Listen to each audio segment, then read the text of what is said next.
Welcome along to episode 779 of The Milk Bar. Jason Forrest here with you as ever. And coming up on the show this week, we'll be hearing from Who Zoo and Dinosaur World's Will Dorrell as he lets us know what they've got going on for the whole of the half term and beyond. Kevin John Davies lets us know about his latest book, I Never Could Get the Hang of Thursdays, which brings the TV script of The Hitchhiker's Guide to the Galaxy to life with annotation. We'll be having an natter with the Backstreet Theatre Company all about their show Switched. Desiree Henry joins us to find out about Team GB and the what's going on with their prep for the Olympics, and talking about how supplements can make a massive difference to your state of mind when getting into these things too. Plus, JJ Chalmers will be along to let us know about the National Lottery's inspirational game changers too. That's all on the way on the show this week. Welcome to the Milk Bar. Welcome to the Milk Bar. Welcome to the Milk Bar.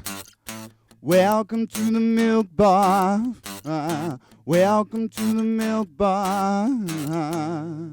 Things never stand still at Who, Zoo and Dinosaur World. Will Dorrell is here to tell us how fast they're moving. How are you, sir? You all right? Hi, Jason. Yeah, good. Thank you. You? I'm good, thank you. And it's been a little while since I've had a chance to get over there. In fact, it's nearly 2 years ago since I last had a wander around the park. It was amazing then, but you've got even more stuff coming now. Yes, thanks. Yeah, it has been a while, hasn't it? So we've just opened. We're just opening our Land of the Beasts area, which is an Ice Age themed area with some Ice Age animatronics such as the woolly mammoth, and won't give too much away, but obviously other favourites from that sort of period. So it's a very busy time. And on top of that, of course, with half term here, there's going to be plenty for people to do down there. And it's vitally important as ever to book ahead. Yes, definitely. Yeah, well, we provide a financial incentive now for people to book ahead. So as long as you book before midnight of the night before when you're wanting to visit, you'll get £3 per ticket off. So that that adds up. Obviously, if you've got quite a few of you coming, so it's definitely worth booking ahead. It's also important to point out that we offer a wet weather guarantee, so a rainy day return. If it rains for 2 hours continuously whilst you're with us, then you can come back free of charge anytime within the next month. So particularly with how the weather's been, that's obviously quite important. But again, you only get that if you book online in advance. So so yeah, it's very, very important to do that. And you will see Will stood outside of the stopwatch if it starts to drizzle. So that'll be interesting. That's pretty much my job day to day at the moment. But obviously, lots to see down there as well. And not only have you got the usual walkthrough, but you've got the annual experiences people can book on too. That's right. Yeah, so they're very, very popular with we do meerkat experiences, lemur experiences, a meerkat and lemur experience in case you can't choose between the two of them. And then we also do a couple of experiences sort of for older people that are 16 years and above, which are the cat and the wolf breakfast. So those are ones where you get sort of hand feed the wolves or hand feed some of the cats like the Eurasian lynx. Those ones are fence feed, so it's all the other side of the fence. But again, they're very popular and a very good way for people to learn a bit about the conservation behind those animals. Absolutely. And I say, having seen the lemur experience in action, it is absolutely phenomenal, that one. And there's so much there for the kids, but also, I mean, that one can be adults too, can't it? Yes, yeah, definitely. I mean, we have, when we originally started the experiences, we kind of expected that it was going to be primarily children who did it, but actually, it's mostly adults. We still have a fair amount of children who take part, and the minimum ages of them sort of range between 6 and 8. But yeah, a lot of adults take part as well, which is great. I mean, why should the kids get to have all the fun? Absolutely. And I mean, this is one of the reasons that, I mean, it's a family run park and you've grown up with it, and it must be an amazing experience being part of that. I mean, you like very much the Midlands own Irwin family. Yeah, well, yeah. I mean, I perhaps wouldn't go that far. But yeah, it's as you said, we're I've literally grown up in the I've grown up here, spent my entire life here, and sort of grown up in the industry as well. And I've got two young kids as well now, a 4 and a 6-year-old who equally don't quite yet realise that it's not that normal to just be able to walk around a zoo whenever you want to. And my 4-year-old keeps telling everyone that the dinosaurs are his as well. So yeah, it's that has its own unique challenges, I suppose. a pet dinosaur at 4 that's actually, 16 foot tall. Absolutely amazing. I love that idea. But and there's going to be a fight over the woolly mammoth between the kids by the sounds of things too.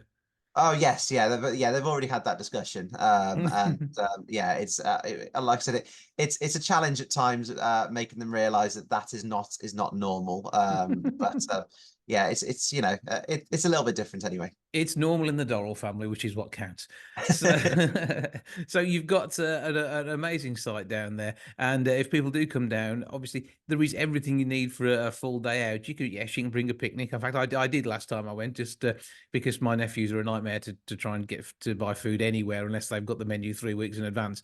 Oh yeah. But you've got that, but you've also got the fact that you've got some brilliant restaurants down there too. Yeah. So we've, as you said, we allow people to bring their own picnics. We've got no issues over that, and have multiple picnic areas around site where people can eat. We have a T-Rex tea room here as well that serves simple fast foods, so things like burgers and hot dogs and stuff like that, which is very, very popular.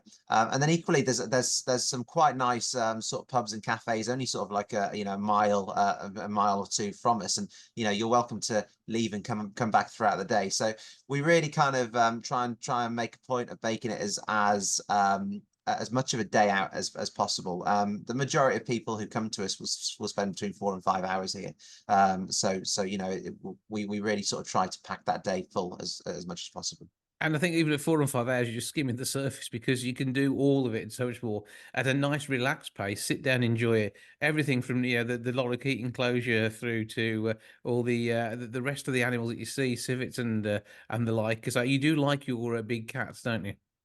Yes, we do. Yes, we've got quite a few different species of animals. We've got just over 300 animals in total, and around about 90 different species. And yeah, as you said, we sort of focus a lot on the cats, the cat species. So we've made a deliberate point of staying away from your well-known cats, your lions and your tigers and stuff like that, and really giving the more obscure, the smaller species, time to shine. Things like servals, caracal, African civets aren't technically a cat, but again, they're not an animal you see very, very often. I know nothing. Yeah, exactly. So I didn't read everything properly. no, exactly. So, well, it doesn't matter. Everyone thinks of them as a cat anyway. But yeah, you've got like I said, we have quite a large variety of different animals. That's something we've always sort of tried to really sort of focus on, is being unique and giving these animals that perhaps might disappear at bigger, more famous collections, shall we say, give them sort of their time to shine. And birds do not get missed out at all here, do they? Because there's some amazing of our feathered friends in your collection. There is, yeah. So we've got owls, kookaburra. We've then also got sort of multiple parrots as well. The ostriches and the emu, they're very popular. And again, we're sort of making a point now through our talks and other sort of displays of sort of really kind of linking our feathered friends to the dinosaurs, because ultimately that's sort of where they came from. And yeah, sort of through the various talks and stuff that we do, there's the opportunity to hold an ostrich egg, hold an emu egg, and things like that, and find out a bit more about where these animals came from. And all that, alongside you said, we've mentioned the new Ice Age feature and briefly touched on the dinosaurs, but that is a walkthrough which I know you are immensely proud of, and so you should be. What I've seen so far is already one of the most impressive dinosaur displays that I've ever seen, and it looks really good and just set so well within the area of the park that you've got it. Yes, I mean, yes. Well, thanks very much. Yeah, we're very, very lucky in that we had a lot of natural forest, which and all of a lot of the forest was, without getting too geeky about it, was correct to the time of the dinosaurs. So we didn't have to do a massive amount of work in that behalf, which was great, and it meant that we could focus more on sort of what dinosaurs we brought in and all of that. And we've made a real point of making it educational. We've steered away from your stereotypical sort of dinosaurs that you find in certain film franchises that I won't mention, and sort of going towards things that, as far as we know, are more accurate and more historically correct. And again, we feel that it's really important. It might sort of kind of seem gimmicky, and yeah, animatronics to a certain extent are gimmicky, but we feel that it's important because it can help educate children and adults. You know, these animals were around once and they went extinct, and there's absolutely no reason why the animals that we see today won't at some point go extinct, potentially in our lifetimes. So, you know, they do have an important conservation message about today's wildlife, not just, you know, the dinosaurs and the Ice Age. Yeah, well, so the Ice Age exhibition, I'm very much looking forward to getting along to see. And you've got a number of experts who have been doing talks and the like, haven't you? Yes, yeah. So we did a bit of work with Nigel Marvin last year, who sort of a lot of people remember from Walking with Dinosaurs and Prehistoric Park. Yeah, we're sort of very pleased that he gave us permission to say that he thinks our dinosaurs are the most realistic he's come across. So I'm quite, you know, I'm very happy with that one. But yeah, we did a bit of work with him. He came down, did a special event for us last year, and did some YouTube videos that you can find on our YouTube page as well. And yeah, he's coming back again at the end of this half term. The 1st and 2nd of June, he's coming back for another event here then. So again, check out all those details online. See how you can book yourself in for that one. And yeah, any film screenings on the way this summer? Yes, so August bank holiday weekend, we will be showing Jurassic Park out in the dinosaur field, and we'll be having live actors, live vehicles, moving vehicles, I should say, not live ones because that'd be weird. But live actors, moving vehicles, moving dinosaurs, all set to, you know, the cinema of Jurassic Park. If anyone again wants to sort of get a taste for what that's like, we did a trailer video for it on last year's Jurassic Park, and that's up on our YouTube page. We'll be sharing that again in the coming months, but you can go get a sneak peek on there. Okay, so yeah, where do we find all of this then? So we're looking on Facebook and of course your website and YouTube too. Yeah, Facebook, YouTube. We're on pretty much all of them nowadays. Yeah, Facebook, YouTube, Instagram. We're now on TikTok as well. So give us a follow on TikTok if you're on there. It's taken me a long time to get onto there because I'm not even on it personally. I'm still learning how it works. You're getting a bit old now for TikTok, to be fair. Do you know what? That is the very sad thing, is that I am. I'm even too old for Instagram now. I'm just about Facebook and Twitter. That's about, and even to, well, not even Twitter. It's X, and I don't even use that. So it's literally Facebook for me. That's pretty much. Okay, but where do we find the zoo? Yeah, so the zoo itself is found Newport side of Telford. Easiest way to do it is from Wolverhampton, follow the M54, get off at Junction 4, and go from there. Or if you're coming from Wales, M54 Junction 6, and then we have brown signposts from there. Alternatively, yeah, if you're coming from sort of up north Cheshire way, then yeah, come down through Newport and you'll pick up our brown signposts off the A518. That's the way to do it. And that website to book those tickets in advance. Yeah, that's the important one. So the website is www.who, that's HOO-zoo.com. who-zoo.com. Grab your tickets, get them cheaper in advance. And of course, you also know that you've got a ticket for the day and you'll be able to get in because it will get busy throughout the whole of half term and the summer. So you need to make sure you are ready, booked to go along and enjoy the experience. And it's a good one too. It's absolutely amazing. Great value for money and incredible fun. And I say the dinosaurs I love, but it's also wonderful seeing the meerkats and everything else too. But for now, Will Dorrell from Who, Zoo and Dinosaur World, thank you for joining us. Wonderful. Thanks very much, Jason.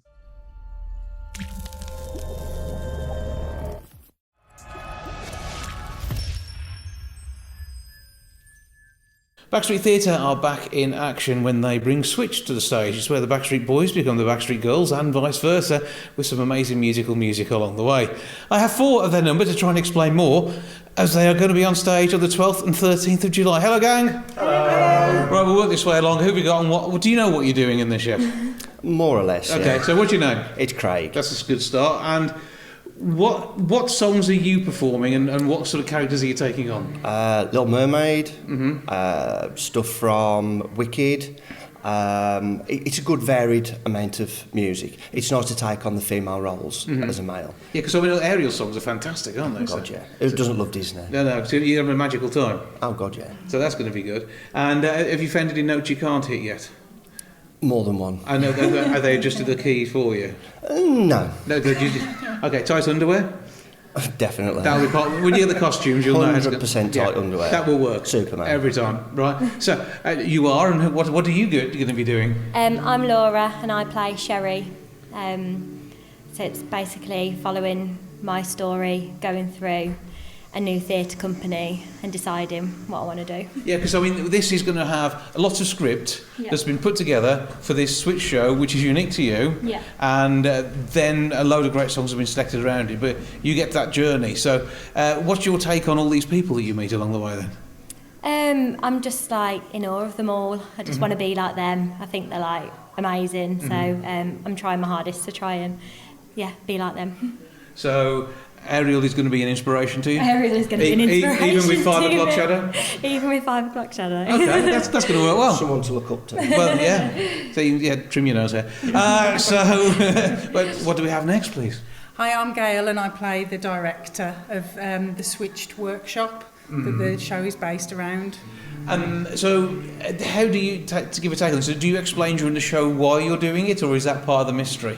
I think hopefully in my representation it will ring a few bells with people that have been part of theatre groups in the past and have had some maybe challenging directors to work with, so hopefully bringing through some of those kind of like characters really. Yeah, I mean, the world of Amdram and professional theatre always has some very special people for various different reasons. Yes, exactly. So embodying them all. Yeah, in one person hopefully. Okay, that should be good. And now, finally, in this little section, at the very least, explain what you're up to, sir, and who you are. So I'm Jack, and essentially I'm the love interest of Sherry's character during this whole show, if you like. So you don't have to switch on any of your singing? Oh no, or I do. You I absolutely okay. do switch. So I also get the joys of being a Disney princess. So you get Little Mermaid. But you do look like that's your thing, though. Which princess would you say? I think you see you Cinderella, to be fair. I'm Elsa, unfortunately. Oh, yeah. From Frozen. But Yeah. close blonde hair. Like, Yeah. But I don't quite lose a slipper in this one. I just have to turn everything frozen. But no, yeah. So we kind of get to explore all the different relationships that you get to see within a theatre company, to be honest. And you'll see, because I don't want to drop too many spoilers, obviously, but you get to explore that really well throughout this show. And the music that's been selected, I know we've got stuff from Greece in there. That's going to be fun to do. I mean, have you got a role in that one? I am. What's the girls called in Greece? What's their name? So You're a pink I'm a pink lady. Yeah, Okay. I'm a pink lady. Yeah. And are your legs ready for this? They might need a shave. But are you taking it that far? I mean, it is. Oh, No, hairy legs. It is. Yeah. It's going to. Yeah.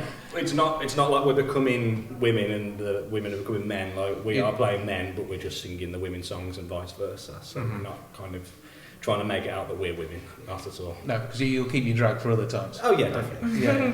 Okay, so it's all taking place on the 12th and 13th of July. So rehearsals are going on as well.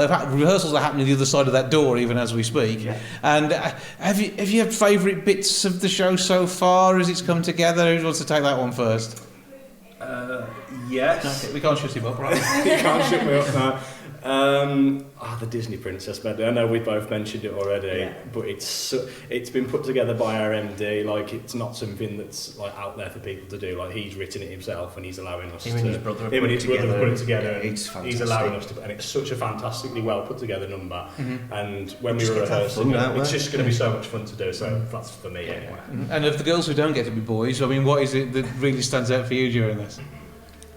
Got it. I think the final number, because it's a real showstopper and it involves everyone, and there's a great routine to go with it, and it's just a great song to end Great on. ending, yeah. We've got That's the Dancing whole show Hills together. for that one though, ain't we? So we're a bit sceptical about that one. Up to Not going you. to give away to what Yeah. song could be there. Okay, I don't know. There's quite. It's just possible there's a number that could fit in with that one quite well. But I said the fact that you've got songs from so many shows means you can choose the best of all of them, doesn't it? Yeah. Exactly right, yeah. So it's going to be something to look forward to. Tickets are available by emailing, and that's backstreettickets@gmail.com. So we can get our tickets that way. They'll be online later on as well. So you've all got Facebook pages for the group, have we? So where did you just search Backstreet Theatre? Backstreet Theatre Company on Facebook, yeah. We've also got an Instagram page as well. And I think they're trying to get the TikTok page up and running as well. So we could soon see you doing a bit of Frozen on TikTok. possibly, you'll have to wait and see. Okay, it could happen. Right, so it's going to be something to look forward to. Now, it's all taking place at the Staffordshire University Academy, which might be a new venue for some people. What's the theatre like there? Well, I work there, so... You're going to say it's great? It's absolutely amazing, yeah. No, without being biased, it's a really, really good space. The audience are going to feel really, really comfortable, and to say it's the first time for us performing there, so we're really looking forward to it. And when it comes to the shows, are there sets to tie in with this? Will we see a car from Greece as the pink ladies dance around? Or? Because it's been run like a workshop, no. Well, it's going to be like looking into a rehearsal essentially, but we're telling a story at the same time. So it's really, really intriguing. And it's a really, really interesting idea that we're all really excited for. Okay, well, it's going to be good. Backstreet Theatre are always absolutely fantastic performers. It's going to be an amazing show by the sounds of it, and it won't be something you've ever seen before, and depending on how it goes, it may be something you'd never see again. But it is going to be good fun for everybody involved. They're brilliant performers, great singers, and you're going to love the show. Thank you, gang. Have a brilliant time. Break a leg, and don't break any of our heels or any other issues, and don't do anything weird with Olav, okay? I'll try my best. Thank you. Thank you very much. Thank you.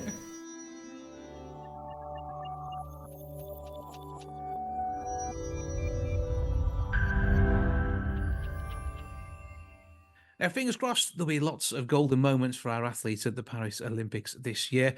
Desiree Henry is one of those heading off to represent Team GB, and I'm hoping that she can get some great gold on our behalf. It's all your work. We just bask in the glory. How you doing?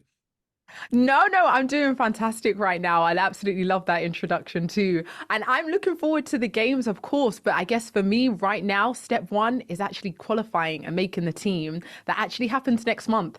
So I've got all my focus and hard work and concentration into the next few weeks and really just ensuring that, as I said, step number one, I'm making the team. Well, yeah, I mean, it'd be nice to take a break to get into a radio studio and have a nat with a few people. So you must be having a good time with some time off. But, I mean, you've already been at the track this morning, haven't you? Yes, well, you know what? You guys have caught me on a good day. Wednesdays is always my scheduled recovery day. So, you know what? Even after this, I'm actually going to my sports recovery place. So just a little conversation with some lovely people in the morning and then back to the normal sports recovery in the late afternoon. Well, that keeps you out of trouble, keeps you feeling fit. But I mean, how does the schedule come together for preparations for something like this? Because you may be qualifying next month, but this has been several years getting yourself to the right place. Exactly. This is definitely isn't like an overnight type of thing. It's definitely something that at the beginning of last season, so this is talking last year, October, that's where I would have had my conversation with my coach in regards to, okay, well, how do we make sure that a year leading in or this upcoming season and year, we're doing absolutely everything that we can to ensure that my body, my mind, my everything is in the right place to, make the team. And I think by that, we've been taking it a week at a time. He's the man with a master plan, with a training program, and it's just for me as an athlete to believe in it and do my part on the track as well as off the track. Yeah, I mean, because there are setbacks along the way very often. Has it been an injury-free year for you? Says touching wood, and I hope it stays that way. Yes, there's wood right on this table, so I'm tapping it a couple times right now. But it's actually been an amazing injury-free season so far. I have had injuries in the past. This is all the way in 2019 and 2021, where I did have knee surgeries. But I'm so glad that that's a thing of the past. I'm so glad that my body's recovering and responding well. So at this stage, I feel like I'm back on the even playing field, and now it's just for me to go out there and really do my best. Well, we are rooting for you. But when it comes down to it, I mean, the preparation is everywhere, from the track, through the kitchen, through to everything else that you need to make sure your body and mind are in tip-top condition for all of this. Exactly. At this point, there is nothing that I'm doing that I haven't planned or haven't organized in a way, because it's just all about keeping a routine and to an extent making sure that that routine allows me to recover. So even once I get home, I know that I have a dog, a sausage dog. I've got to take him on, say, about a 20-minute walk. Unfortunately, I can't take him on a 2-hour walk because I would have already spent 7-8 hours already at the track. But again, I just kind of use all of those opportunities, such as walking my dog, as a moment just to kind of switch off, really reflect on my day and the training session, and of course spend some quality time with my little dog. Absolutely, sounds like a brilliant way of doing things. And I mean, he's going to be cheering you on as well, in as much as a sausage sure. can. But when it comes down to that food and the supplements that you take as well, obviously as an athlete, you have to be careful what you are taking, but equally making sure that everything's right and you've got all the vitamins, minerals, and the other stuff that make your body work and keep your mind ticking over too. Exactly. I think for me, something that has worked really, really well is taking Solgar vitamins and supplements, just because they have a wide range of all different things, such as for me, it's like a one-stop shop. So I can get my, my magnesium, but then I can also get my krill oils and other oils, and just allowing me to kind of, again, simplify things. But then also you touched on the thing that as a professional athlete, there are certain supplements that I can't take. So in regards to my protein, etc., etc. That's where I target brands that are Informed Sport verified. And it essentially just means that these brands have gone to a specific sporting lab and made sure that every single one of their products tested is technically legally allowed for individual athletes such as myself. And so between taking Solgar vitamins and then obviously Informed Sport protein, that's just like my perfect combination, really. And yeah, and it makes it easier to get what you need when you need it as well, because Yes. although I'm sure your diet is something we'd all envy, it's still, something which is very much under control. Yes, most definitely. And you know what? Over the most recent years, I've just learned to try and have a healthy relationship with food, because sometimes it can become very, very repetitive, especially given what I'm trying to do. And it just means finding different ways to have, as we call, protein. Protein comes in different sources. It can be nuts, it can be fish, it can be chicken. And I think it's just allowing myself to kind of have fun with the journey, as well as allowing myself to really provide it with the things that's going to allow it to recover, etc. So yeah, for me, a healthy balance and a healthy relationship with food is also just so important, because again, we all want to enjoy our meals. Yeah, but it's the fuel that runs you around that track, isn't it? Exactly. And fueling yourself powerfully, you want to fuel yourself with the best of the best type of stuff. And I feel like that's what kind of gives you not only the physical edge, but the mental edge, just knowing that you've taken that extra time to make sure, again, that you're taking your vitamins, that you're taking your supplements, etc., so that you know that your body essentially is a fast moving machine, and a healthy one at that too. Well, there's wherever condition you're in, though, taking vitamins and stuff will help, because even with the diet that you're on that's well monitored, you still will need additions. I mean, vitamin D is vitally important alongside vitamin C for immune health, and you want to make sure you're not getting sniffles before you run around and try and get a fast time. Exactly that. And I always just have to remind people that, I am a professional athlete, but I'm also a person too. So therefore, when it even comes to the common cold and all that kind of stuff, I've got to take extra precautions just to make sure that I am recovering and recovering well. I think Solgar even has like an Ester C 24-hour immune systems patch or sachet that you can just add to water. I've literally had that a couple times before training, if I ever feel like I have a cold coming on. And again, it just makes sure that I'm strengthening up my immune system so that I can also be strong on the track. Absolutely. It's inside and outside that makes a difference. And that Exactly. speed is all part of the nature of what you're doing. And I say, we wish you absolutely the best of luck in qualifying. Fingers crossed, we will see you running for us in the pictures from Paris as we head through the summer.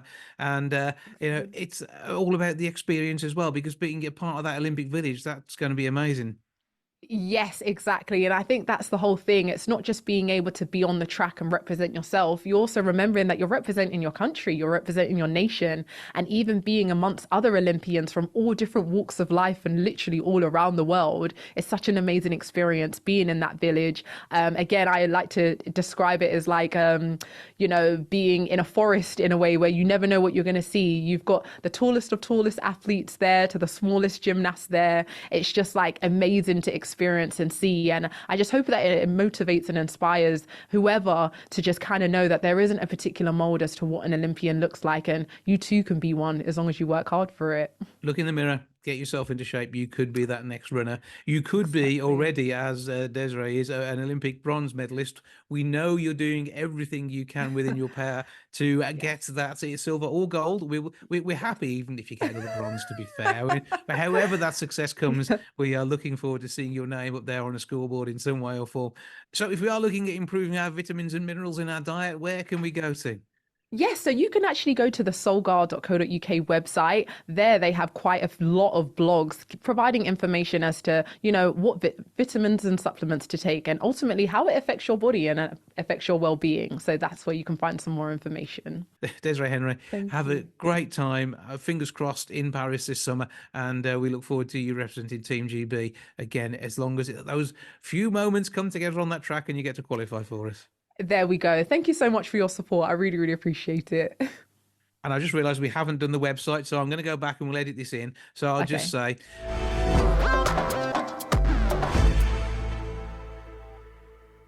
now, from battlefields to blooms, JJ Chalmers is looking at mental health alongside the Chelsea Flower Show. And he joins me now for a bit of a natter. Hello, sir. Hello, how are you? I'm good. Good to talk to you again. And what's going on in your world at the moment? Because you're exploring the glorious world of RHS Chelsea. Exactly. So I'm down at Chelsea for the week, and yeah, glorious is the word. We've had 2 fantastic days so far, and some gorgeous gardens, but actually, most importantly, an amazing community of people. Just it's just a wonderful thing to get to be part of. Everyone with a shared passion and so much creativity. It's amazing. And with that creativity, using the materials they have, the glorious world around us, and the wonderful landscapes that are built out there, it is just phenomenal, isn't it? And it's just something for the eye to behold. Yeah, it's absolutely gorgeous, and every year, people coming up with new concepts, new ways to use materials, new ways to use the space. I mean, the amazing thing about Chelsea is 3 weeks ago it was just the Chelsea pensioners' back garden, and all of a sudden it gets turned into this the showground, and for a week it's just this amazing hive of activity, and then a week later it's sort of taken down. But equally, those gardens go off to corners of the country to be used in as spaces, whether it's for recoveries or for communities. It's such an amazing, as I say, community. Because I mean, when it comes to looking after our mental health, the great outdoors has an absolute massive effect on us, and just greenery and fresh air is huge. And this is all part of the work the National Lottery are doing alongside yourself. Because I mean, you've had one heck of a mental health journey with the things that you went through in Afghanistan, and everything that's sort of followed on from that. Rebuilding your life when you were a blooming inspiration. I know you're not going to sit there and tell me that yourself, but I will tell you that. But there's so much that can be done to aid our mental health, and the National Lottery are working towards that goal. Yeah, listen, that's very kind of you to say. And I suppose it's 13 years next week, actually, since I was wounded in Afghanistan. And it's been quite a journey. The recovery was one part of it, but then the transition into a new career. And listen, we all live with mental health, good or bad. And, we all have our struggles and whatnot, but we also have our coping strategies. And the great outdoors, gardening, etc., has been a part of my recovery. And what's lovely about what the National Lottery are doing now, first of all, 30 years of the National Lottery. Can we stop to reflect on how old I feel? That I still remember that first night that it launched. But what I love about it, and to celebrate this 30 years, is how many lives it has changed in the process, because now we're getting generational about it. So I'm sat in a garden just outside King's Cross. It's the Story Garden, and I'm literally looking across a wonderful community of people who are from kids being taught in a yurt to people that are sort of in here, gardening this little bit of land in this part of London, and ultimately, the National Lottery has supported this scheme as they have, arts, they have sport, they've done horticulture, you name it, for 30 years. And they haven't just changed the lives of those people that they have funded, but those people have then gone on to change the lives of others.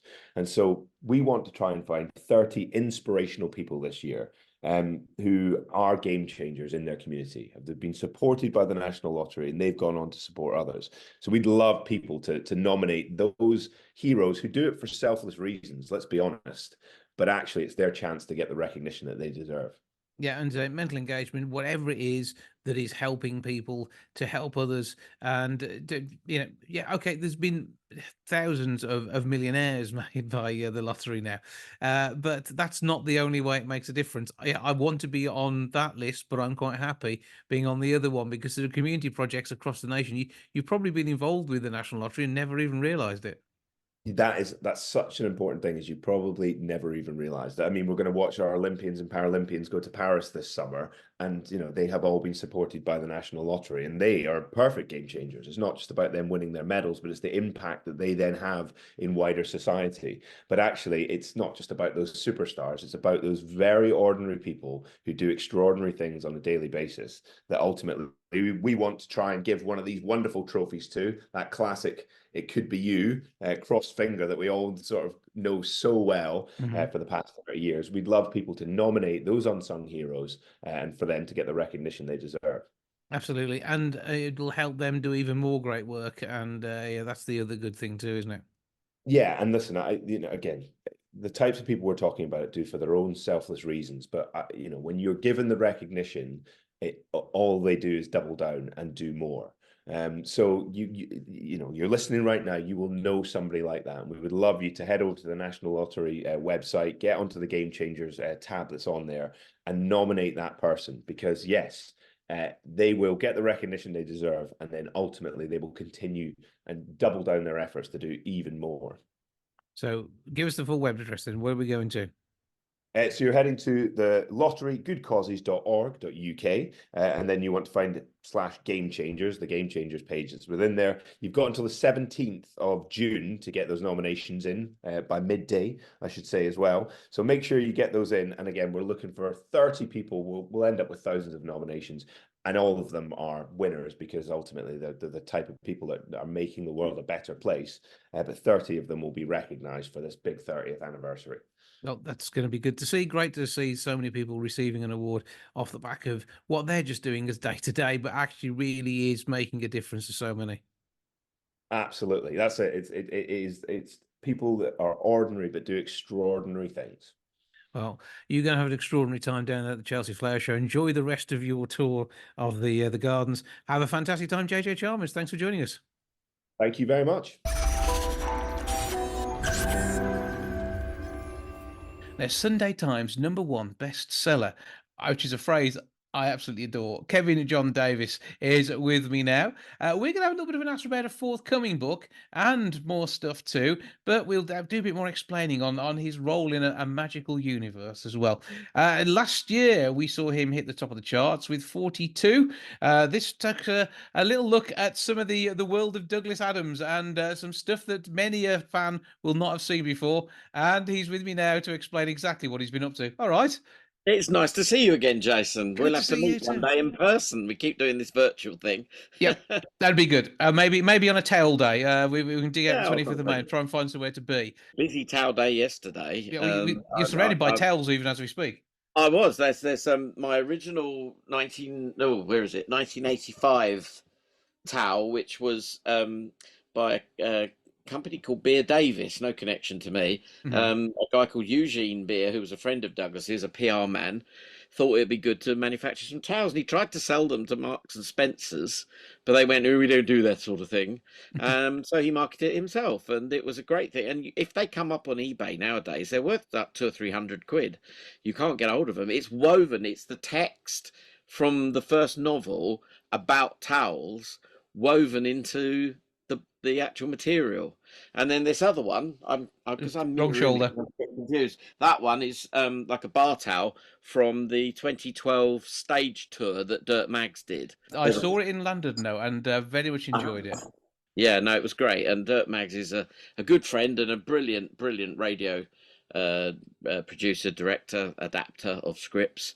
He knew Douglas, and Douglas had chosen him to continue Hitchhikers in its original format on radio. I don't know if everyone knows, but that's where it all began, as a very quietly on Radio 4, a little 6-part radio series, and it just went boom, and suddenly he was rich and famous. And He was a very lucky man. He was, yes. Not so lucky in later life, because No. unfortunately he died way too young. I know. At 49. It was a terrible shock to all who loved him and knew him, and people that loved his work. Just wished he'd been surviving and doing more these days. Who knows what he would have eventually done. There'd probably been ream upon ream of Dirk Gently and the rest out there. Well, maybe. I think he would have done more serious science books. All his reading at that time in later life was about real science. He was fascinated by ecology, became a great champion of things like the Dian Fossey Gorilla Fund and Save the Rhino International, found a patron of that. And he just became fascinated by evolution, the evolutionary science, a little bit of, more space physics and astronomy and things. He was an avid reader of all that kind of stuff, and I think a book on that line might have come out. Did you ever read his only factual book? Well, the which one were you talking? Last Chance to See. Last Chance to See. No, I haven't. I recommend it because it's actually one of his funniest books, and it was his personal favourite out of the things he wrote. It was about his journeys going around the world looking at endangered species, and there's all the sort of dealing with corrupt officialdom at foreign African airstrips and getting lost in the jungle and staying at these grotty places full of insects and lizards and things. It's really fascinating, and he makes it so funny, based on his adventures. That's one to dig out the library or down. In fact, I tell you, I'm not sure whether I've heard of it in audiobook form, but having listened to the compilation of one lot of his work, which obviously Ali said it off the dent there, which Simon Jones narrated so wonderfully. Oh yes, I'm sure there were bits and pieces in the Salmon of Doubt that probably crossed over to that. So I think they probably did, and I mean that was Salmon of Doubt was a collection of his writings, including what existed, what they could find on his hard drives of his final unfinished Dirt Gently novel, the third Dirt Gently novel, as it would have been. And so it's a presentation of his stuff. But I mean, other books like The Frood by Jem Roberts, they managed to get some the archive material that I went and looked at later.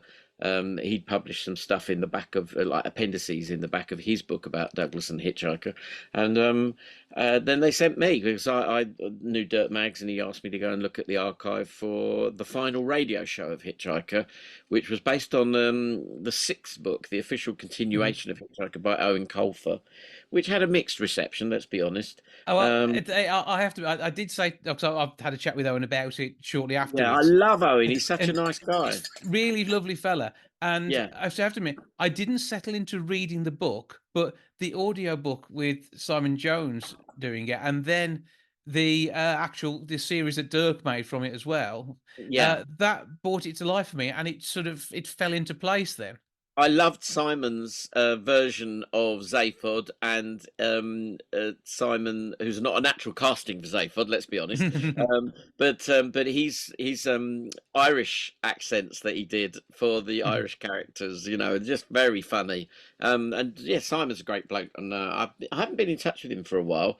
I must talk to him again, because this new book coming up, I think maybe I should talk to all the surviving cast members and get their take on it now, all this great distance from the television show, it would be nice to, but yeah, Simon did a good reading. There are lots of different audiobooks of Douglas's work. He did some himself.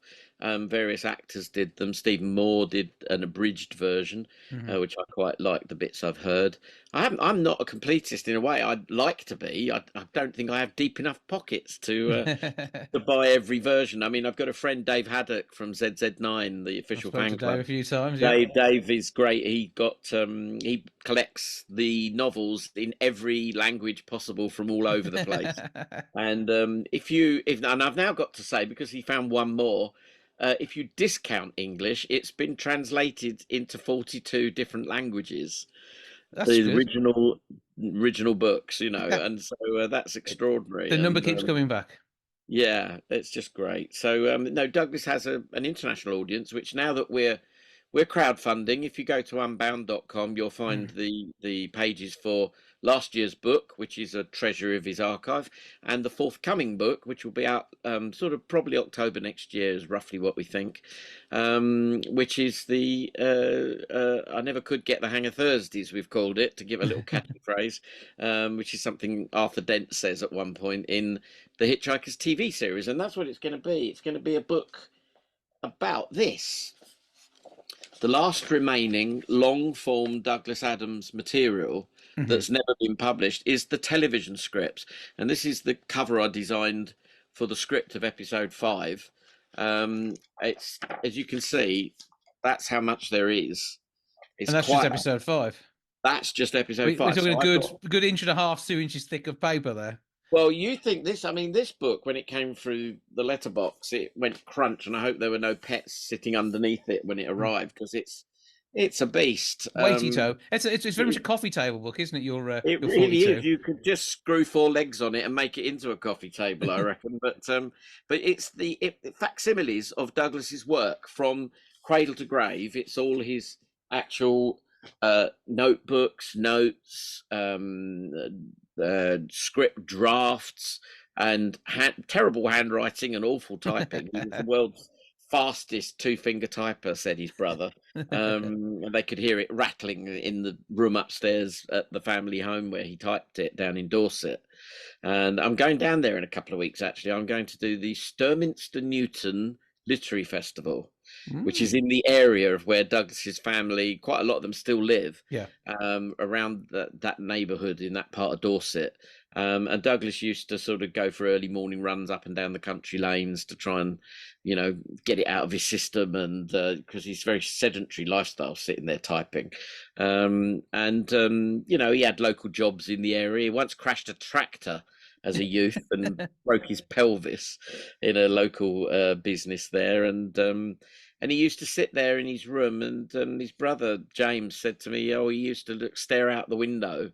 And at one point there was a bulldozer smashing down a property that he could see out the window. And we wonder how much of that was percolating in his mind as he wrote the very first Hitchhiker's radio show script. And so I'm looking forward to, maybe I might hook up with some of the family while I'm down there. I've got to know them a little bit. And they've given the nod and approval on this book now, which is how we were able to launch on Friday, unbound.com, with the crowdfunding phase. This is how they operate.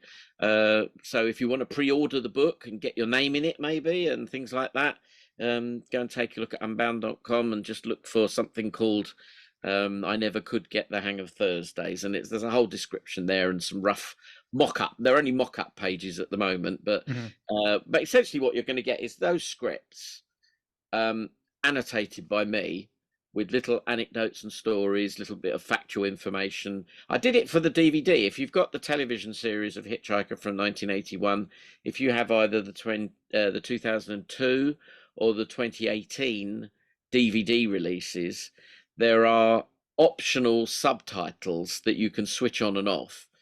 If you know the show well, watch it for first through if you don't know it well. And then if you want to watch it again, switch these subtitles on. And it's kind of like a practice run for the book, because it's like the guide is there with you. It's like, and the thing about the Hitchhikers, which Douglas realized, I think, very quickly after we did the TV show. I was one of the animators working on the we now call it the pseudo computer graphics. Douglas had written it into the script, computer graphics that will go along with the narration parts. You know, as he said, you have a narrator on radio, you don't usually have one on telly. How are we going to do it? He said, I don't want to put Peter Jones, the legendary actor who did the voice, I don't want to have him sitting at a desk or something. That would be boring. So, and he thought up the idea of computer graphics. He was writing that script in the late 1979, and computer graphics then, I mean, we hadn't even had Tron. You know, it's like nobody knew really what computer graphics would look like. And I was working for a little animation company, and I happened to have a chance meeting with Alan Bell and introduced him. Alan Bell was the producer director who was given the task of doing the TV adaptation of Hitchhiker, and I introduced him to my boss Rod, who at the time, Rod Lord, was thinking about buying a computer, a sort of early architect's drafting system, because most of what we did was business graphics for, you know, corporate films. And it was film in those days. It was 16mm films that people used to have for their business sort of projects. And we did sort of diagram animation of industrial, technical, some medical sort of processes and things to, you know, educate people in those industries. So the very diagrammatic style was something that was very much in-house for us. It was a tiny company. I was the latest to join, and I was considerably younger than all the others. And there was only 6 of us in the company, and one of them was the secretary, so she didn't draw. But nearly all of us, you know, would be drawing and making the tea and working the rostrum camera. You know, I was taken on very much as a junior, and it was my first year in the business. So in a way, you could say I've been preparing for the last 44 years to do this book, because I loved it. It was my first year in the business, and I just lapped it up.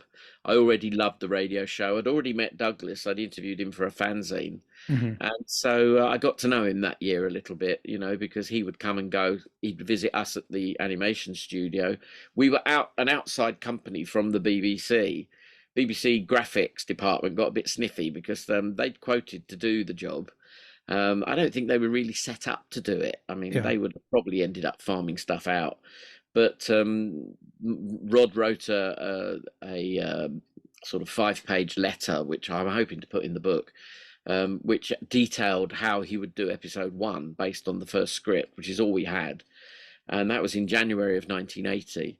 And the price he budgeted at was half what BBC's own graphics department had said. So they were a bit suspicious. I don't see how they can do it for that price. It was all a bit kind of old school BBC, disapproving noises.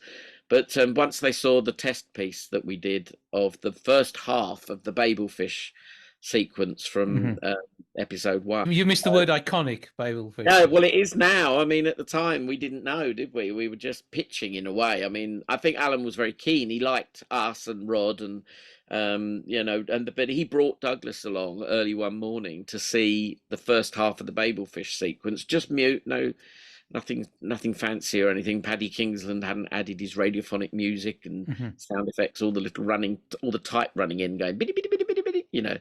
That was all yet to come. But he loved it, and it fitted what he was vaguely thinking on in his head. But he had this idea that the show should throw at you as much information as possible, kind of sensory overload of data coming in all the time.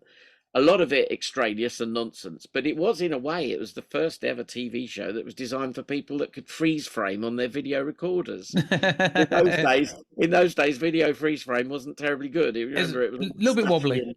Yeah, and you'd get video shash all over it. And only about 400 lines, and not the wonderful 625 it was broadcasting. Yeah, well, that's it. And the thing is, the Blu-ray that we did in 2018, unfortunately, the company that was employed, another outside company, was employed to do the remastering.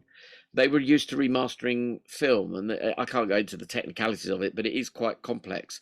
If you scan film at a high resolution, it can look amazing. As you know, if you've ever bought a really good Blu-ray of a movie, they can look fantastic no matter how old the movie, because they scan the original 35mm negative. Yeah, and it was chemical then rather than the digital pixels. Yes, but the television, of course, made in those days. I mean, there were union agreements to make sure that the film department at Ealing always had plenty of work to do.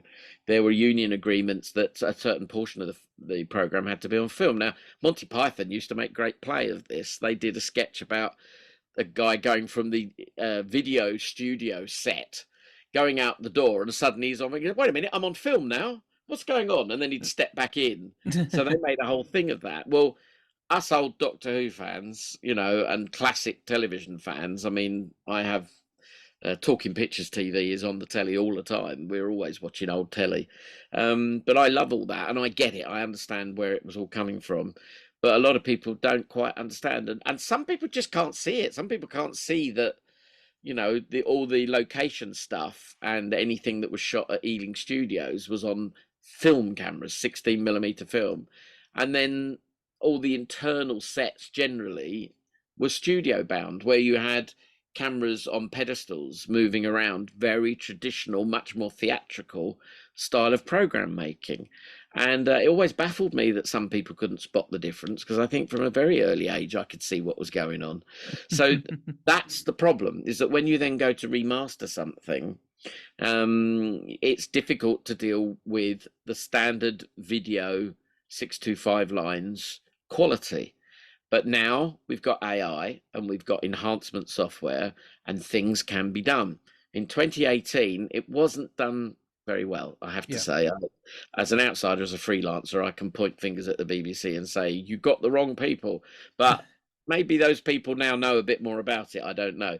The people who do know all about it are my friends who do the Doctor Who Blu-rays, because they're taking very old television. Some of it, is the old, what was it, 405 lines, William Hartnell stuff, And they're doing amazing things, blowing it up to brilliant HD quality.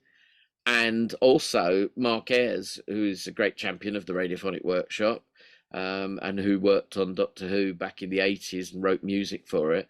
He's a genius, and he's got all the software and the knowledge, that's the important part, of how to use it. And he manages to take a mono soundtrack, and by alchemy. I mean, in another age, he'd be burnt at the stake. He blows it apart into 5.1 surround sound from this dodgy old recording. Some of them are even taken from fan recordings on 1/4-inch tape. The good old reel to reel. And they saved episodes that no longer exist on film, but you've got the quality audio, you know, and Mark does amazing things with it. So I would like one day to have another go and remaster Hitchhikers again properly using all the latest technology, and it will look even better than it does. But still, regardless, the 2002 box set of DVDs, I still stand by because they still work. The picture is good, it's fine, it's just, you know, you can celebrate it that way and watch the show and enjoy it for what it was. In many ways, it almost fits better than having it in full HD because it tells its story in its own way.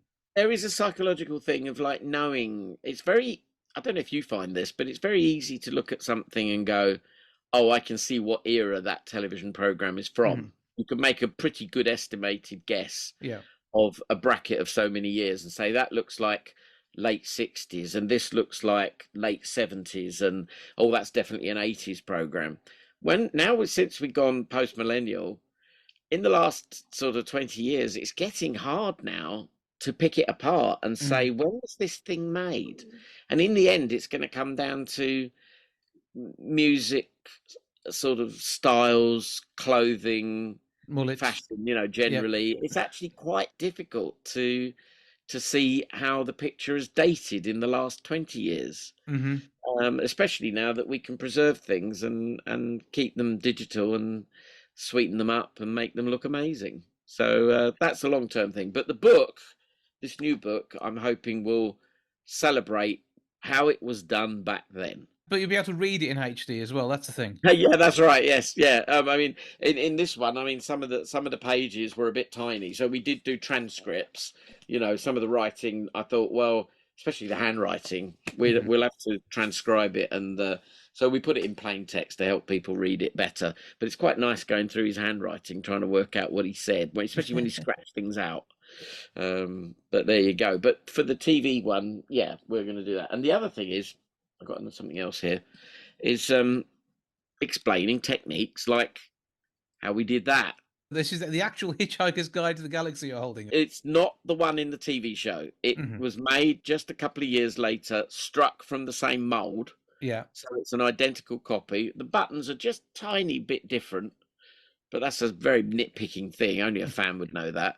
How they did it back then, the problem was that in the old days, if you put a picture within a picture, it had to be lined up ever so carefully. And if you were going to put, you know, the graphics onto this screen, you would have to lock it off and it would have to be square on, and they would have to then jigger around with all sorts of mats and things. The vision mixer, would have to put it into the screen. Well, Alan Bell, for all his faults, and he didn't get on with Douglas Adams particularly well, which is sad for me. I got on with both chaps, and I will talk about that. I'll be very honest in the book about that relationship.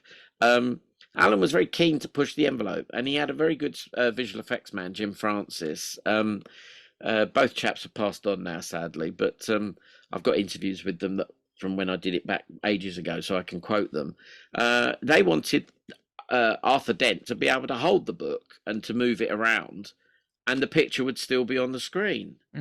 So what they did a very, very old-fashioned technique, and it was very funny because we at Peer Studios, where I worked with Rod Lord doing the animation, we had a phone call after the first couple of episodes had gone out from then Computer Magazine. I mean, that was a pretty rare thing in those days, called Datalink, I think they were called. And this chap rang up and said, we've been talking about this in the office. How did you do the animation and how did you get it onto the screen of the book? Was it one of these new Sinclair flat screen TVs we've heard about? But no, you're a bit early for that, mate. No, this was done in a very old-fashioned way. And if I split it apart, right, and show you, there's some stuffing in there to keep it padded out. The back of it, as you turn it round, this screen is made of opal glass, and the projector used to project the 16mm film, which was threaded in backwards, because of course it'd be the wrong way round, Yeah. would project on the back of this screen. And what it was the projector was bolted onto a trolley, a little wheelbarrow affair, with a big rod sticking out the front, a big metal rod, and this clamped on the end and carefully lined up. And there was a bit of slippage. It wasn't perfect, but it was good enough. And then if Arthur was looking at the screen and moved the book, or if, better still, the camera wanted to zoom in to the screen, then the projector would always be projecting on that little screen, because it was on a trolley with a stick coming out of it, holding the book, and it would just move and follow the screen around. So simple, just brilliant. I mean, Alan Bell and Jim Francis afterwards used to squabble over who thought that one up. But I think it was a combination of both of them trying to push the envelope, you know. The other thing about this book is I had this in the early to mid-'80s. In 1985, I took it along to a signing session. So it is signed inside by Douglas Adams and Mark Davey, who played Zaphod Beeblebrox, and Jeffrey Perkins. Oh, the late great. The radio producer. And well, I'm glad Mark is still with us. He lives in New York. So does Simon Jones, who played Arthur Dent. Yeah.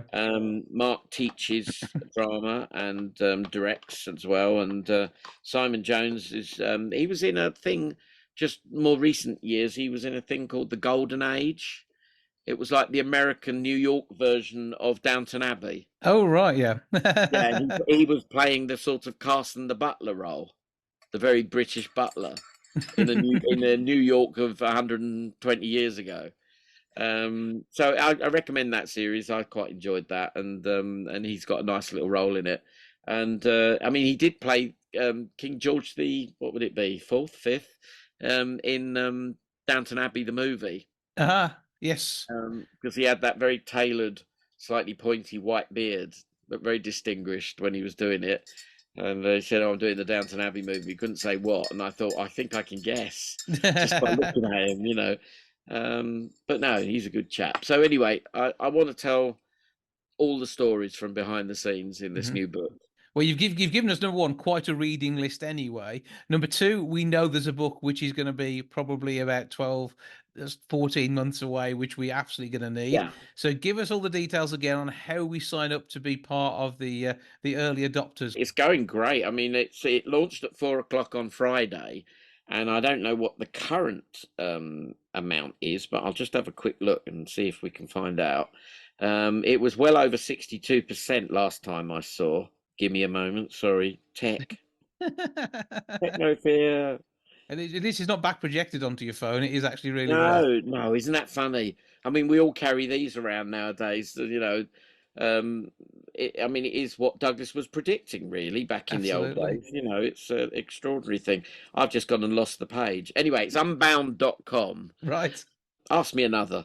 Well, it's the fact that you've got all of these the covers that you designed for the scripts back in the day when you were doing things. So well, I was so enjoying it. I just offered to do anything. There's various bits of graphics that are on the set. I painted "Don't Panic" on the book when they realised they hadn't really got it, and I think the graphic designer from the BBC had supplied a little bit of scrap of Letraset on paper, and that wasn't going to cut it. So they gave me this thick orange scenery paint and a hairy old brush that they found somewhere, because they weren't set up in the studio for doing that kind of thing. And I didn't have time to go back to the office and do it.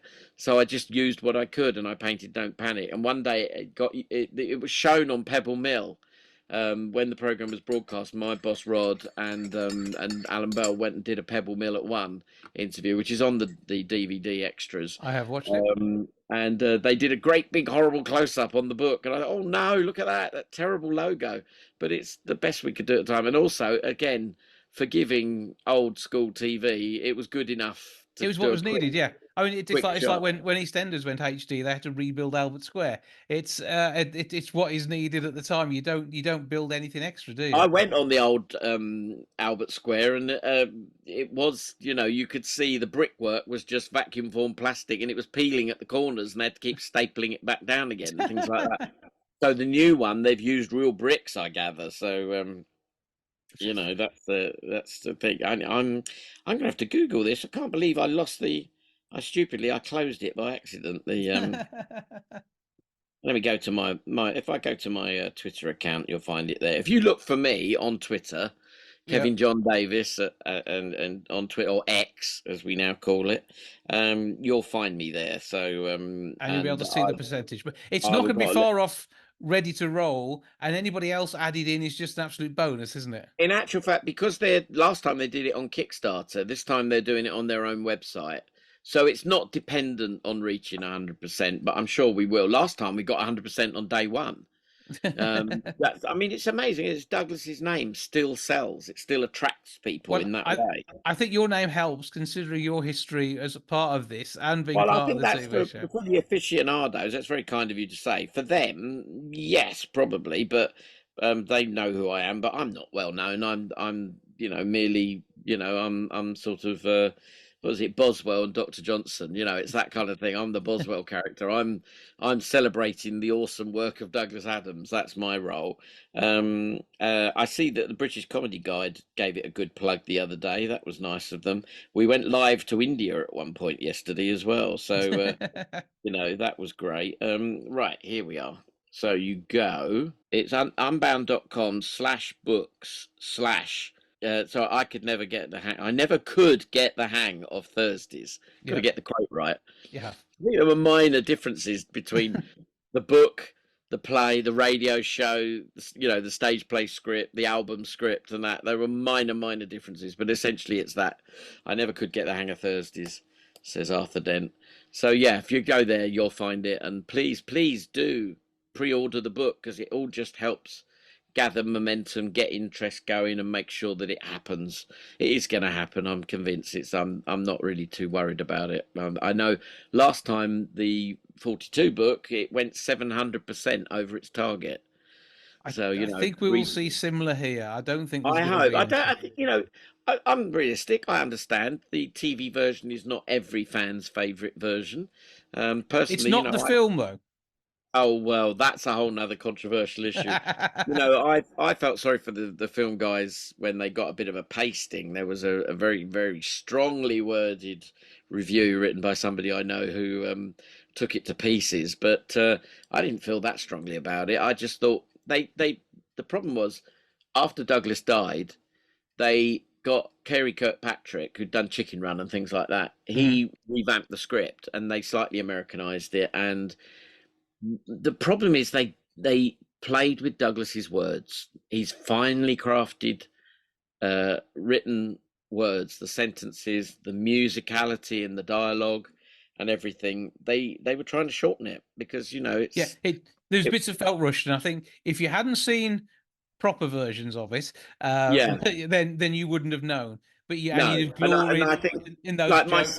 my son is 30. Well, he's going to be 32 soon, but he's 31. And when he was a kid, when in 2005 when the movie came out, that was his first encounter. Really, he knew that Dad did something to do with something called Hitchhikers. He hadn't seen it. He hadn't got immersed in it.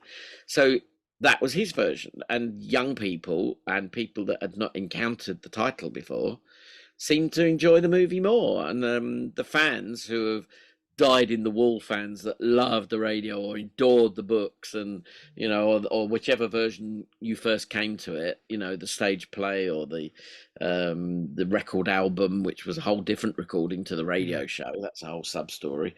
There are variants. Whichever variant brought you into the fold, I hope you still enjoy. As Douglas said, when something new comes along, like, because he used to have people, when he was working in CD-ROMs, people would say to him, does that mean the end of books? And he went, no. Any new technology, it just means everything that went before just shoves up a little bit on the shelf and makes space. It's all still there. Everything's still there. Yeah, or you extend the shelf. Yeah, it works every time. Well, it's Neil Hannon doing it so long, and thanks for all the fish is still a wonderful piece of music in my eyes.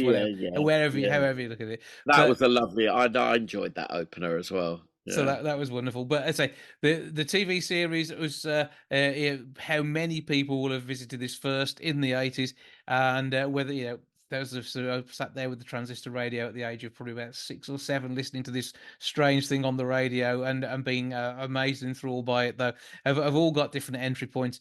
There is something there for absolutely everybody. This book is going to be truly amazing, I'm sure of it. Kevin John Davies, thank you for joining us, telling us a few of the stories, and we look forward to seeing the paper version of much of what we talked about in the not too distant future. Thank you very much. Thanks for asking me again, and I hope to get to talk to you when the book is a reality, when you can actually hold it in your hands and look through it. I will be there. See you soon. Cheers, mate. Thank you. Bye-bye.